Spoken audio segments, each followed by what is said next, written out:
Hi, my name is Luke Slott. I'm a musician from Ireland, and I'm about to launch an international concert tour dedicated to the people of Iran.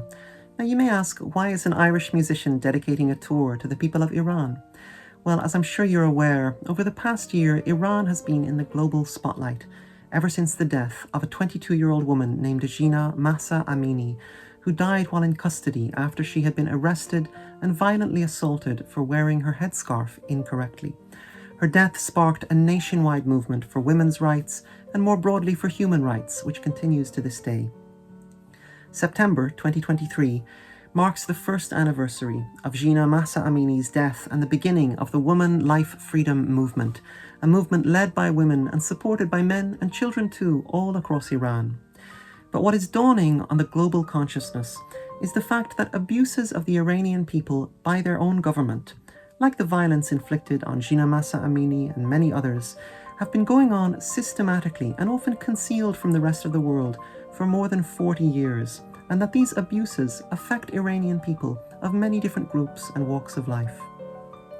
One of the most notorious acts in this long history of human rights abuses in Iran occurred 40 years ago in 1983, when 10 innocent women were hanged by the Iranian government. Most of these women were in their 20s, one was just 17 years old. Their crime? Belonging to Iran's largest religious minority, the Baha'i faith, a faith that teaches that men and women are equal, that personal freedom of belief is a sacred right, and that all people are brothers and sisters regardless of religion, race, or nation. Mona, Zareen, Roya, Shireen, Tahare, Mahshid, Nusrat, Ezzat, Akhtar, and Simin were imprisoned, tortured by the authorities, and repeatedly asked to renounce their personal beliefs. They all refused, and on June 18, 1983, all 10 women were hanged in the public square in the city of Shiraz.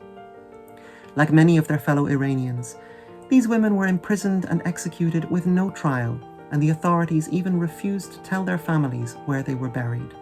But the spirit of these 10 women and their dedication to freedom of belief is still very much alive today in the Iranian people's determination to live in a freer, fairer society.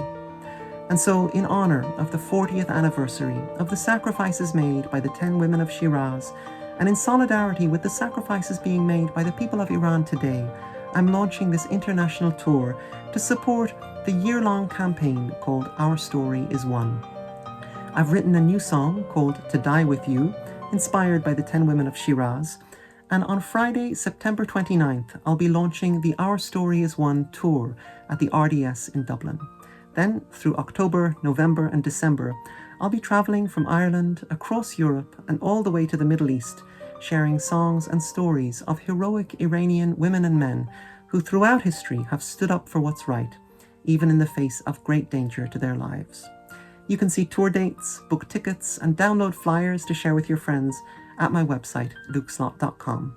I hope you'll look up the Our Story is One campaign, share this video with your friends, and join me in solidarity with our brothers and sisters in Iran who courageously continue to strive for freedom and equality for all.